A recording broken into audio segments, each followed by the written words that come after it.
Hi Tribe.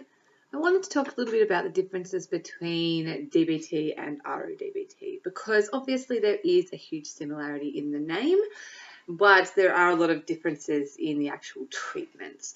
So because a lot of people who start becoming interested in RO-DBT have a background in DBT, I thought it would be really useful to actually consider some of the differences between these two treatments, as well as considering the similarities. We do need to keep in mind that RO-DBT was initially developed from DBT as a treatment or an adaptation for major depression, but throughout the development of this, it became more and more different over time. And initially, when I started doing my training in RO-DBT, RO-DBT was added as an additional module to the end of standard DBT. So there was that similarity there. Since that time, it has evolved to be its own treatment in its own right, which is really fantastic. But there are still some of those core principles there. So very first of all, let's think about the similarities. They did start at the same place. So there are behavioural principles involved with both DBT and RO-DBT. We do think a lot about contingencies. We talk a lot about how behaviour changes happen, how different aspects, cognitions, emotions lead to problem behaviour. So we are very much focusing on problem behaviours in both DBT and RO-DBT. However, those problem behaviours are somewhat different in those two treatments. Both treatments also do use a dialectical philosophy, so the idea that there are two parts to a whole. And this is quite a huge part of standard DBT, of course, in looking at how we try and balance out two opposing forces, so acceptance and change in particular. RO-DBT also uses a dialectical philosophy, but does actually focus on, I suppose, different dialectics, different patterns of behaviour, because we are talking about a very different treatment for a very different group of people. So those core principles are the same. And when it comes to actually doing the treatment, the use of diary cards, the use of chain analyses in our treatment, as well as the treatment hierarchies we follow, they all seem to have some sort of similarities between both DBT and RO-DBT. So they are some of the core components that do gel between both treatments.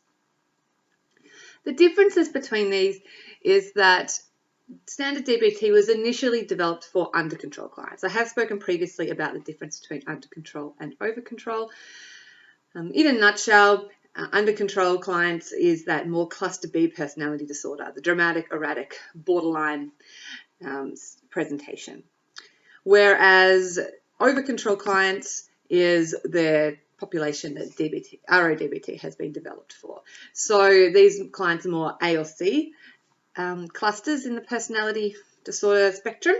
So avoidant, obsessive compulsive, paranoid. But there's also a lot of I suppose, axis 1 disorders that both of these treatments do work effectively for.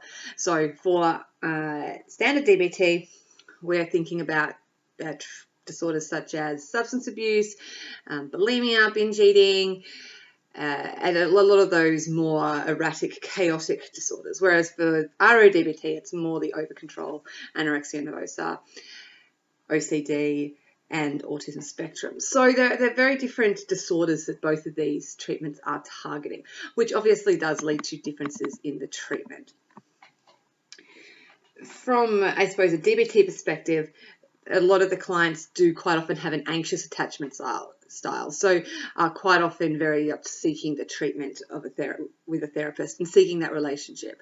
Whereas for clients presenting with over-control and attending RO-DBT, it's trying to avoid relationships, avoid the attachments in general, have a tendency to drop out of treatment quite easily if there is conflict. In regards to the actual core problem that we're treating, this is one of the huge differences between standard DBT and RO-DBT. Standard DBT is really focusing on emotion dysregulation and trying to regulate emotions. So for those used to working with standard DBT, we are used to trying to control emotions, trying to inhibit impulses, trying to, I suppose, help people just sort of keep their behaviour effective and level. Whereas on the other hand, RO-DBT, we're focusing on something very, very different. We're not trying to focus on controlling emotions and impulse control. We're trying to focus on social signaling deficits and trying to improve someone's ability to be open with another person and reduce aloofness. So it is a huge difference between both of those treatments, so the actual problems we're targeting. So even though they started off being quite similar and have a lot of similarities in regards to the core components, we are targeting very different things, which is why the treatments have become really quite different over time. In regards to suicidal and self-harming behaviour, DBT sees these behaviours as quite under-controlled, as a mood regulator or an impulse, whereas an over-control client, from an RO-DBT perspective, these behaviours are more likely to be quite planned and secret, although I have very much seen over-control clients who have used suicidal self-harm to want to give up, or other impulsive behaviours in order to give up. But it comes very, very differently. But I suppose we talk about that a little bit more when we think about assessment of these particular clients. So even though the behaviours in some ways might look similar between an over-control client and under-control client, and therefore it sounds logical to target these behaviours using the same treatment, from an RO-DBT perspective, these behaviours are coming from a very different place, and so therefore do warrant a very different treatment or target for that. So what we're trying to do is help these clients from an RO-DBT perspective, help over-control clients to reduce their need to constantly strive, and trying to help them to relax, maybe not try harder, but try to let go of trying to strive so much. Whereas from a DBT perspective, we're trying to get clients to be more motivated, try a little bit harder, and put a little bit more work into the way that they control things, through skills use, of course. Both DBT and RO-DBT are quite playful in this stance. So as a therapist, in moving between both of them, luckily we get to keep some of our playfulness, our irreverence, and the enjoyment, or the part that I enjoy the most about DBT, is also very present in RO-DBT. In RO-DBT, the therapist might be less directive. And this is one issue I've had in trying to make the transition from DBT to RO-DBT, is I'm so used to problem solving for my clients and directing my clients what to do. Whereas an over-control client doesn't need my help to plan things out. They don't need my direction to prepare for their exam the day before. They've already done that, so they don't need me to do it for them. What we're trying to do is more encourage independence and encourage how they can effectively do that without necessarily planning. So there is a lot of similarities in the therapeutic stance, but one of the core differences is the directiveness. It's more about trying to help a client self-initiate some of these behaviours. So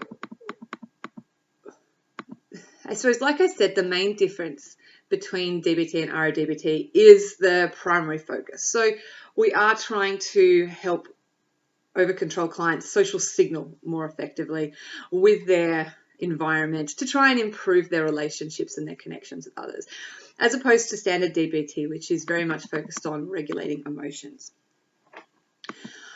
And the skills that we teach clients are quite different in both DBT and RO-DBT. DBT and RO-DBT both have a mindfulness base, which is fantastic, and are both very much focused on trying to understand our experiences a little bit better, whereas DBT tends to focus on avoiding conflict, restraining impulses, regulating emotions, whereas RO-DBT is about increasing openness, trying to be flexible in our response to things, as well as enhancing social connectedness. So there's a big difference between the actual skills that we're getting taught. And the vulnerable expression of emotion is another big aspect about what we're trying to focus on in RO-DBT. Self-inquiry and self-discovery is also a huge important part about RO-DBT, where there's not a huge focus on any of that in standard DBT. And we are really focusing in general on those broad differences. So I think some of the main thing is between these two is obviously, as I said, the core focuses. And I think that that's something that can be a little bit confusing with people coming into RO-DBT from doing standard DBT, because we are, I suppose, targeting something so different, and whilst some DBT skills on paper are logically going to be helpful for RO-DBT clients, there is a huge message in DBT smuggled regarding how we need to control more, which is obviously a message we do not want our over-control clients, taking up. Another huge difference between DBT and RO-DBT is RO-DBT has a big focus on repairing alliance ruptures, or trying to focus on that therapeutic relationship.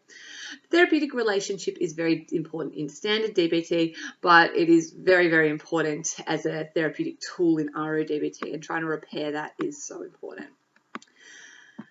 So these are just a couple of the differences between DBT and RO-DBT. And I suppose there's a lot more that do come out.